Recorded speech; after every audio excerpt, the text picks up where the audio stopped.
பட்ட விஷயம் என்ன? மனிதர்கள் நம்பிக்கை இழக்கக்கூடிய ஒரு பகுதி பாவங்கள். மனிதன் அடிப்படையில் எல்லோரும் பாவம் செய்யக்கூடியவர்கள். மனிதன் அடிப்படையில் எல்லோரும் பாவம் செய்யக்கூடியவர்கள், தவறு செய்யக்கூடியவர்கள். சைத்தான் என்ன செய்வானா, எமக்கு நம்பிக்கை இழப்பை ஏற்படுத்தி கொண்டே இருப்பான். இறைவன் மன்னிக்க மாட்டான், இனி நீ தூரமாகிட்டாய், இனி கொஞ்ச நாளைக்கு பிறகு எல்லாம் சரியா வரும். சிலர் இப்ப எப்படி மாறிட்டாங்கன்னா, பாவம் செஞ்சு செஞ்சு ஒரு பாவத்தின் மேல இன்னொரு பாவத்தை வச்சுக்கிறான். அது என்ன? ஒரு பாவத்தின் மேல இன்னொரு பாவம்.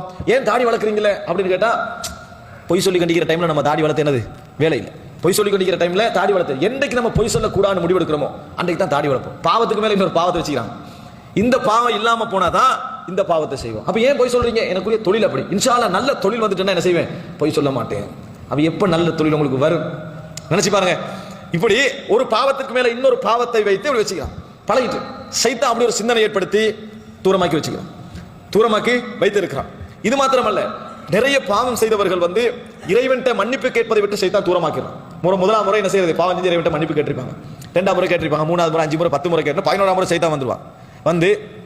ஒரு முறை பாவம் செஞ்சாய், தௌபா செஞ்சாய், சரி. 2ஆம் முறை பாவம் செஞ்சாய், 2ஆம் முறை தௌபா செஞ்சாய். எத்தனை முறை செய்யறது இப்படியே? அல்லாஹ் தாலாவை யாரை நினைச்ச? அல்லாஹ் தாலாவை யார் நினைச்சு? ஒன்றில் பாவத்தை விட்டு அல்ல தௌபா விட்டு. எதை விடுவா? சரி, தௌபா விட்டுருவோம்.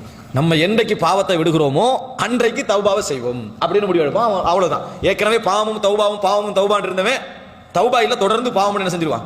ஆகிடுவான்.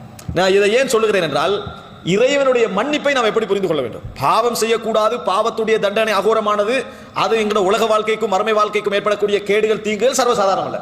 அல்லாஹ் மன்னித்தாலும் மன்னிக்காது விட்டாலும் குறிப்பிட்ட காலத்துக்கு பிறகு பாவத்துடைய தாக்கங்கள் வாழ்க்கையில வந்துடும். அல்லாஹ் மன்னிச்சாலும் சரி, மறுமைக்குரிய மன்னிப்பு தான். உலகத்துல பாவத்துக்குரிய ரிசல்ட் அப்படியே என்ன செஞ்சிடும்? அது வரவே ஆரம்பிக்கும். உங்களோட குடும்பம் பாதிக்கும், உங்களோட வாழ்க்கை பாதிக்கும், உங்களோட ஆரோக்கியம் பாதிக்கும், உங்களுடைய நேர்மை பாதிக்கும், உங்களோட வியாபாரம் பாதிக்கும், உங்களோட உறவுகள் பாதிக்கும். அது நடக்கும். ஆனா தௌபா விஷயத்தை பொறுத்த வரைக்கும் இறைவன் உங்களுக்கு கடைசி மாலம் யுகர்கள் தொண்டை குழியில் உயிர் அடைகின்ற வரைக்கும் மன்னிப்பு என்ன செய்யறான்? காத்துக் கொண்டிருக்கிறான். இதுல நம்ம நம்பிக்கை இழக்க கூடாது.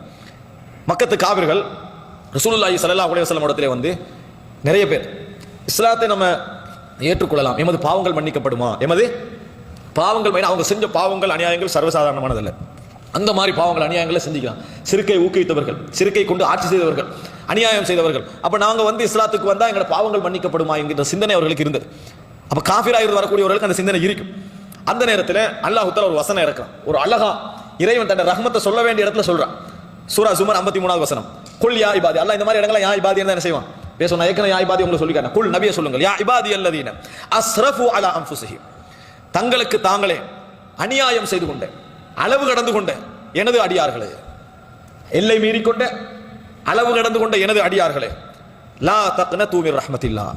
எப்பொழுதும் அல்லாஹ்வுடைய கருணையில் நம்பிக்கை இழக்க வேண்டாம். எந்த நேரத்திலும் லா தக்னது மிர் ரஹ்மத்தில்லாஹ், எந்த நேரத்திலும் அல்லாஹ்வுடைய கருணையில் நம்பிக்கை இழக்க வேண்டாம். எப்படி புரிஞ்சுக்கிறோம் தெரியுமா? உலகத்துல எந்த பெரிய அறிஞர் உங்கள்கிட்ட சொன்னாலும் உங்கள் மீது இறைவன் இறக்கம் கொள்ள மாட்டான்னு சொன்னால் நம்பிடுவானா? அல்லாஹ்வுடைய ரஹ்மத்துக்கும் உங்களுக்கு இடையில எந்த தடையும் இல்லை. அவர் எவ்வளவு பெரிய மகானா இருந்தாலும் சரி, அவர் எவ்வளவு பெரிய மகானா இருந்தாலும் சரி, எவ்வளவு பெரிய அறிவாளியா இருந்தாலும், அவ்வளவு இறையச்சமுடையவனாக இருந்தாலும் சரி, சில பொழுதுகளில் இறைவனுடைய ரஹ்மத் 60 வருடமாக பள்ளியில இருந்து சேவை செய்து தொழுது வணங்கியவனை விட பாவிக்கு நெருக்கமாக இருக்கலாம். ஒரு பாவிக்கு என்ன செய்யலாம்? நெருக்கமாக. அது இறைவன் தான் அறிஞ்சவன். அதனால உங்களுக்கும் அல்லாஹ்வுடைய ரஹ்மத்துக்கு இடையில எந்த திரையும் இல்லை. லா தக்னது மிர் ரஹ்மத்தில்லாஹ். அல்லாஹ்வுடைய கருணையை நம்பிக்கை இழக்க வேண்டாம். தனக்குத்தானே அநியாயம் இழைத்துக் கொண்டு எனது அடியார்களை, தொழுதவர்களே நோன்பு பிடித்தவர்களே அல்ல, தனக்குத்தானே அநியாயம் இழைத்துக் கொண்டு எனது அடியார்களே அல்லாஹ்வுடைய ரஹ்மத்தில் நம்பிக்கை இழக்க வேண்டாம்.